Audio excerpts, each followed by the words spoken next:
So you've described the thieves part of your book, Workers and Thieves, basically the International Monetary Fund, Western countries, restructuring the economies in Tunisia and Egypt, and the local elites in those countries and the governments playing along. Caused a lot of dislocation, a lot of unemployment.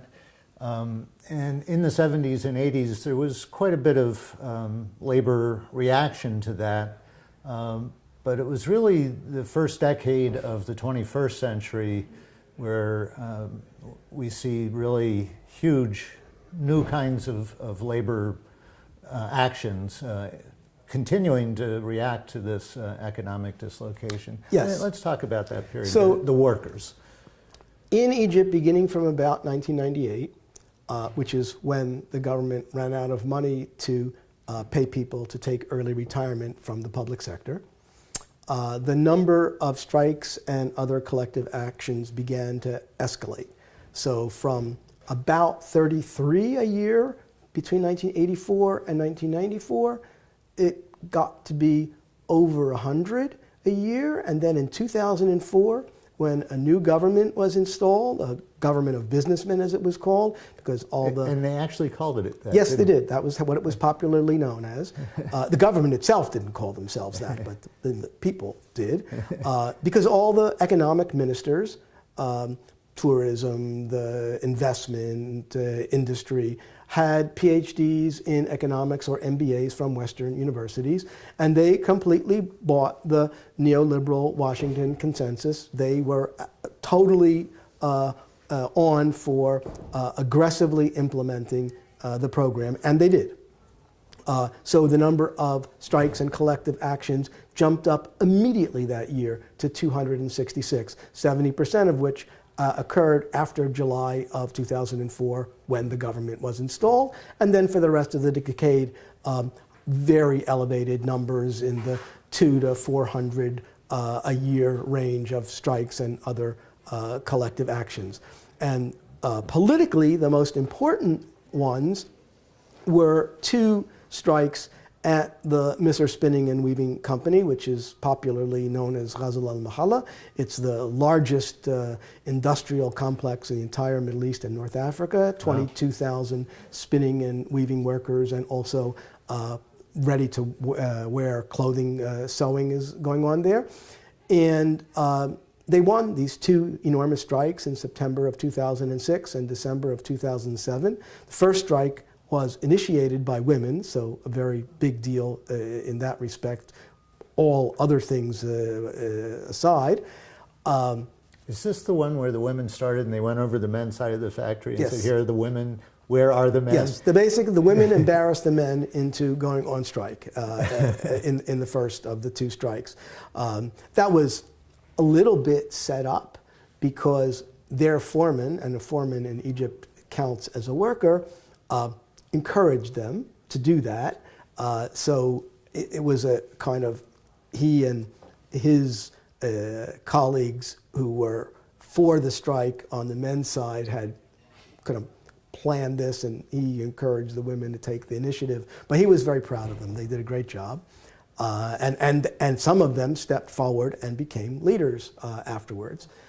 So the upsurge in Egypt did involve, in several cases, not only this one, women emerging as leaders, spokespersons, and highly visible activists. In Tunisia, the event that had the most political resonance in the first decade of the 21st century was not exactly a strike, but a protest over unemployment. So in Gafsa, which is in the center-west of the country, bordering Algeria, on the western side of Gafsa, there is a big phosphate mining basin with 4 main phosphate mining towns.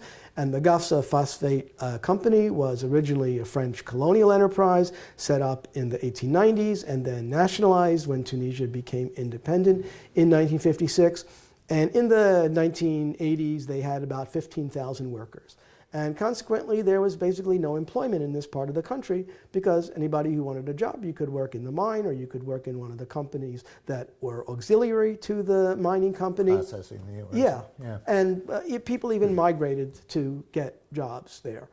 But the African Development Bank and the World Bank, African Development Bank follows the same policies as the World Bank, decided that this company has to be modernized. So one of the aspects of the modernization, which overall failed, it didn't become profitable, but they cut the workforce from 15,000 to 5,000. So now there was lots of unemployment in the area, and they stopped hiring altogether.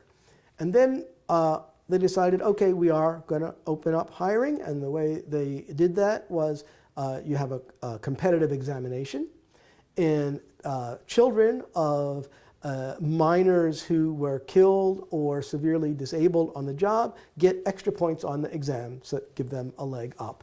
So they post on January 1st of 2008 the list of people who are supposed to be hired based on their scores on the exam.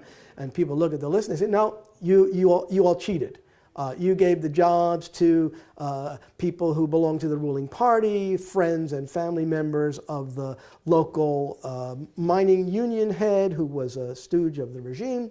And immediately they sat in at the local headquarters of the Tunisian National Trade Union Federation, urged on by a relatively new organization, a union of unemployed graduates.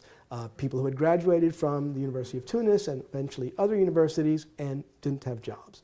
So they continued to sit in and march and conduct other forms of protest for 6 months.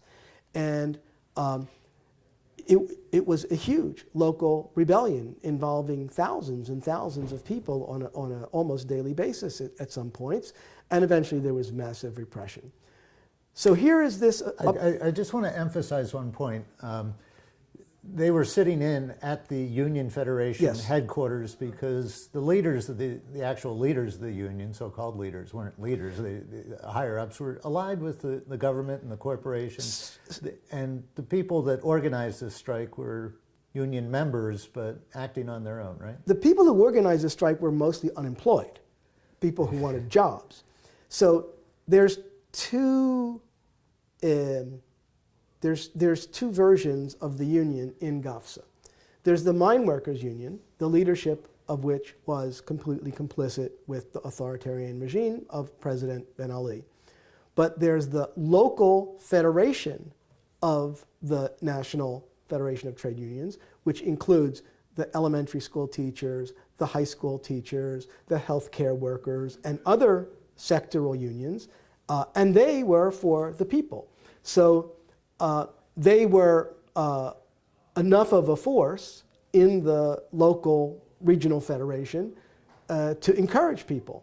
So the guy who emerged as one of the most important leaders, Adnan Haji, he was the local head of the elementary school teachers union. Yeah. And elementary school teachers and high school teachers in Tunisia are all unionized, and they are typically left of some sort, the whole array of leftist currents and even independents. And they act as a kind of organic intellectuals for the labor movement because they have college educations and they have political experience. Typically they were radicalized in college and then now they're teachers and people respect them because they were their teachers and so on. That was the dynamic in Gafsa, the unemployed being led by high school, elementary school teachers, healthcare workers, and this union of unemployed graduates. Very interesting. And let's go back to Egypt just briefly and the structure there. They also have a national federation, but there was a lot of this local sectoral unions that really drove the labor actions of this first decade of... Yes, but it's a little bit different than in Tunisia, which ultimately explains what the difference between what workers were able to do once the autocrats were gone. In Tunisia, there's a national trade union federation, and the sectoral and local union federations are often somewhat autonomous and considerably more radical. The national leadership is totally in cahoots with the central government. In Egypt, the Egyptian Trade Union Federation was created by the regime in 1957, and it's always been simply a tool of the state. And it's structured in such a way that the sectoral unions and the local unions, the workplace union committees, have no autonomy whatsoever. They can't decide to strike. They can't decide to do anything on their own. And the union is totally permeated by internal security forces which act to prevent anybody who has any kind of oppositional idea from being elected to union office. So in Egypt, the Trade Union Federation, from top to bottom, with only very rare exceptions, completely opposed this massive wave of strikes and other protests that involved somewhere between 2 and 4 million workers during the 2000s. In the leadership was spontaneously created through local informal networks. So in a big public sector enterprise like Ghazal al-Mahalla that I was speaking about before with the 2 major strikes in 2006, 2007, there's public housing attached to this huge public sector spinning and weaving mill. So workers live in the same neighborhood, their children go to the same school, their children marry each other. The women have a collective loan pot where everybody puts in £1 a week, and then they take turns taking the whole thing to buy something. So people know who's trustworthy and who's not, whose leadership we can follow and whose leadership we shouldn't. And so that's a very strong local leadership that emerges out of that thick social network, even though it's very informal. But as strong as it is locally, it's completely ineffective nationally. Because if you are in Mahalla and you call on somebody in Cairo to do something, they don't know who you are. Yeah, and you don't know who to call in Cairo. Yeah. And through this organic, on-the-ground kind of organizing, regional as it was, it led to what became known as a culture of protest. Yes.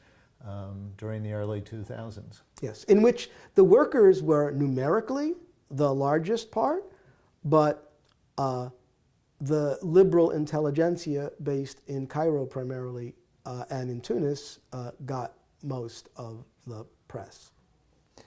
We'll leave it on the workers and come back for the uprisings.